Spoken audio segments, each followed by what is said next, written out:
For years, Senegal was seen as the last stable democratic giant in West Africa. While coups swept across Mali, Burkina Faso, and Niger, Senegal remained different.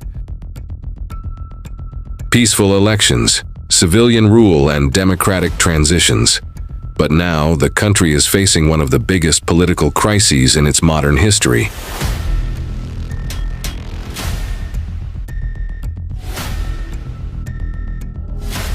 The alliance that shocked Africa in 2024 is collapsing in public. President Bassirou Diomaye Faye and Prime Minister Ousmane Sonko, once inseparable allies, are now locked in a dangerous power struggle that could redefine Senegal forever. And behind this conflict lies something much bigger than personal ambition. Because across West Africa, a new political wave is rising. A wave driven by nationalism, anti-French sentiment, economic sovereignty, and military-led populism. At the center of that movement stands Burkina Faso's Captain Ibrahim Traoré and the Alliance of Sahel States, the AES. So the question is, did Senegal's revolution go too far? Or did the system fight back before Sonko could fully transform the country? Let's break down how Diomaye and Sonko rose together, why they are now enemies, how Ibrahim Traoré influenced Senegalese politics, and why the entire future of West Africa may depend on what happens next. The rise of Sonko. Before Diomaye Faye became president, there was Ousmane Sonko. To millions of young Senegalese, Sonko was not just a politician, he was rebellion.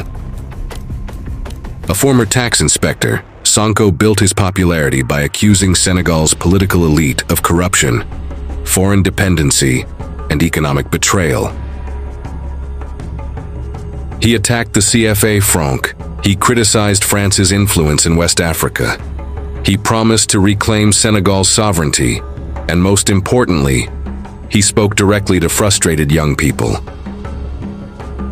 Youth unemployment was exploding, living costs were rising, and many Senegalese felt that their country's democracy benefited only the elite. Sonko transformed that anger into a movement.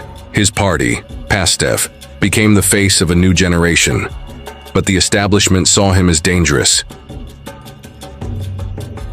Between 2021 and 2023, Senegal experienced massive unrest tied to Sonko's legal troubles and political battles. Dozens swept in protests, internet restrictions intensified, and many young Senegalese became convinced that the state was trying to eliminate Sonko politically. Then came the turning point. Sonko was barred from running in the 2024 presidential election, but instead of surrendering, he made a strategic move. He selected his close ally, Bassirou Diomaye Faye. At the time, both men were actually in prison, and somehow, from prison, they defeated the entire political establishment. It was one of the most extraordinary political victories in modern African history. The Revolution of 2024. When Diomaye Faye won the presidency in 2024, celebrations erupted across Senegal. To supporters, this wasn't just an election. It was a revolution. PASTEF promised transparency, sovereignty, economic justice, and a break from the old order. And immediately, the new government positioned itself differently from Senegal's traditional pro-Western diplomacy. Both Faye and Sonko embraced Pan-African rhetoric. Both criticized aspects of French influence. Both demanded reforms in ECOWAS, and both opened dialogue with the military-led governments of Mali, Burkina Faso, and Niger. This was historic, because Senegal had traditionally aligned with the West African Democratic Bloc. But now, Dakar appeared ideologically closer to the Sahel juntas than many expected. That shift shocked regional observers, and this is where Ibrahim Traoré enters the story. The Ibrahim Traoré effect. By 2024, Ibrahim Traoré had become more than Burkina Faso's military leader. He had become a symbol. Across African social media, Traoré represented anti-imperialism, resource nationalism, rejection of France, and African self-determination. Young people across the continent celebrated him as a revolutionary figure, and in Senegal, many PASTEF supporters admired him openly. Not necessarily because they wanted military rule, but because they shared the same frustrations. They believed Western institutions controlled African economies, African elites protected foreign interests, and ECOWAS had become disconnected from ordinary Africans. Sonko's rhetoric increasingly overlapped with this ideological current. He criticized the CFA franc. He challenged French military influence. He questioned the structure of ECOWAS, and he promoted stronger African sovereignty. Meanwhile, Diomaye Faye attempted a more balanced approach. Unlike the AES leaders, Faye still needed international investment, IMF cooperation, and diplomatic stability. This difference would later become fatal for their alliance, because governing a country is very different from leading a protest movement. Senegal's economic reality. After taking power, the new government launched audits into the previous administration. What they discovered was explosive, a hidden debt crisis. According to official reviews, Senegal's debt burden was far worse than previously reported. Suddenly, the revolutionary government faced an impossible situation. They had promised social reform, economic transformation, and sovereignty. But the state finances were deteriorating rapidly. The IMF froze major financial programs. International investors became nervous. Bond markets reacted negatively. And inside government, tensions began growing between the pragmatists and the radicals. This is where the split between Faye and Sonko truly began. Sonko wanted deeper structural confrontation. He pushed stronger nationalist positions. He resisted certain IMF compromises, and he increasingly spoke like a movement leader rather than a conventional prime minister. Faye, on the other hand, faced the brutal reality of governing. He had to prevent economic collapse, he needed foreign financing, and he had to reassure international partners. The revolutionary coalition was starting to fracture under pressure. The struggle for power. As months passed, observers noticed something unusual. Who was really in charge? Was it President Diomaye Faye, or was it Ousmane Sonko? Many Senegalese believed Sonko remained the true center of power. After all, he built the movement, he inspired the base, and he remained more charismatic than the president himself. This created growing tension inside PASTEF. Reports emerged of disagreements over political appointments, economic policy, presidential ambitions, and control of the party. Then Sonko began publicly criticizing elements of the government. That was a major escalation. Because in most political systems, prime ministers do not openly challenge presidents from the same party. But Sonko was no ordinary prime minister. He viewed himself as the ideological guardian of the revolution, and many of his supporters agreed. To them, Diomaye was becoming too moderate, too diplomatic, too cautious. Some even feared Senegal was drifting away from the revolutionary promises of 2024. The breakup. Then came the political earthquake. In May 2026, President Diomaye Faye dismissed Ousmane Sonko and dissolved the government. Just like that, the alliance collapsed.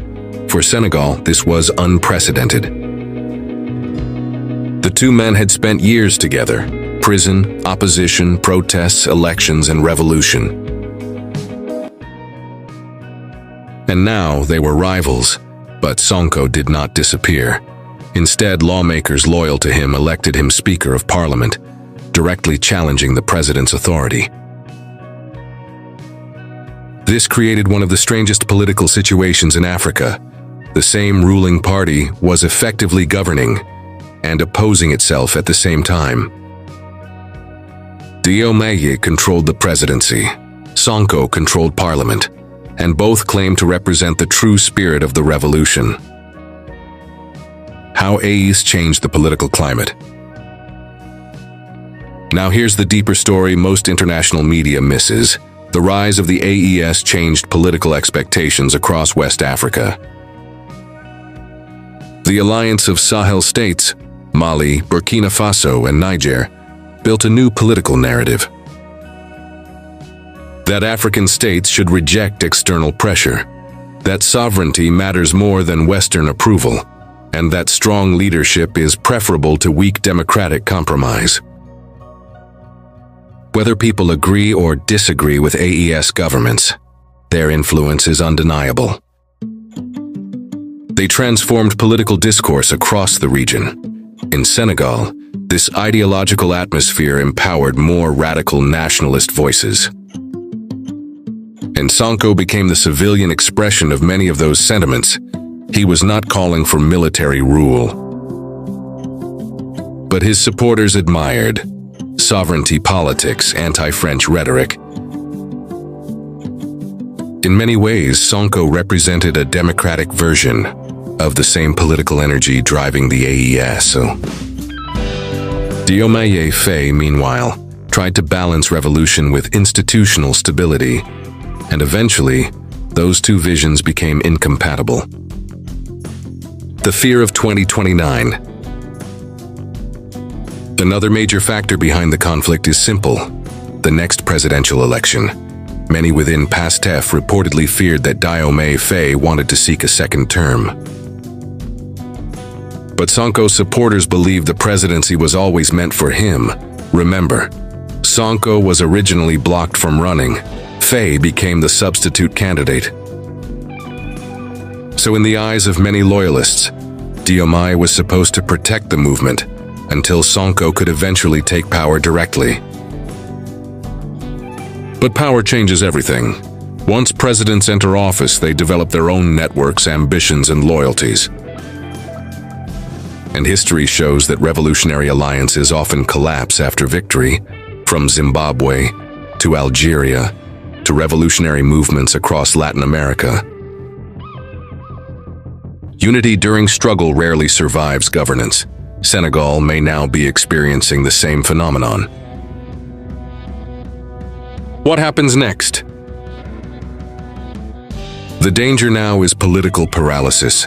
Senegal faces debt pressure, IMF negotiations, rising public expectations, and institutional rivalry. If the conflict worsens, the economy could suffer severely. Investors already fear instability, and the population could become frustrated if reforms stall. But politically, Sonko remains extremely powerful. He still has grassroots support, youth loyalty, and ideological momentum.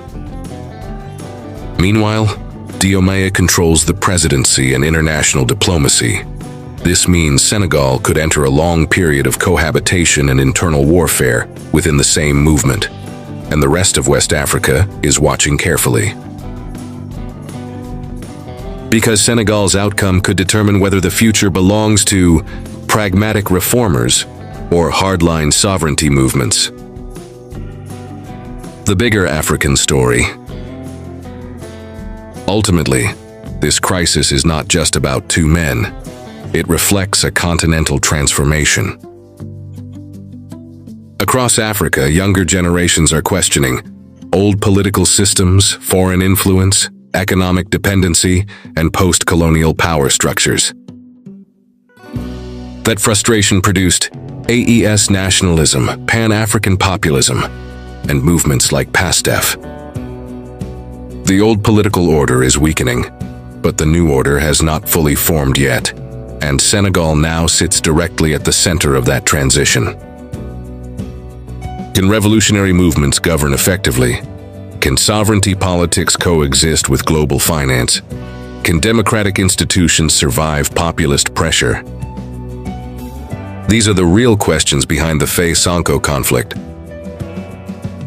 What began as the greatest political alliance in modern Senegalese history has become a struggle for the soul of the nation. Bassirou Diomaye Faye represents caution, diplomacy, and institutional survival. Ousmane Sonko represents ideological purity, radical sovereignty, and revolutionary momentum. And hovering over this entire conflict is the growing influence of Ibrahim Traoré and the AES model reshaping West African politics. The battle for Senegal is no longer just national, it is regional, it is ideological, and it may determine the future direction of democracy and sovereignty across Africa. Because the real question now is not whether Senegal will change, it already has. The question is, what kind of country will emerge from this revolution, and who will ultimately lead it?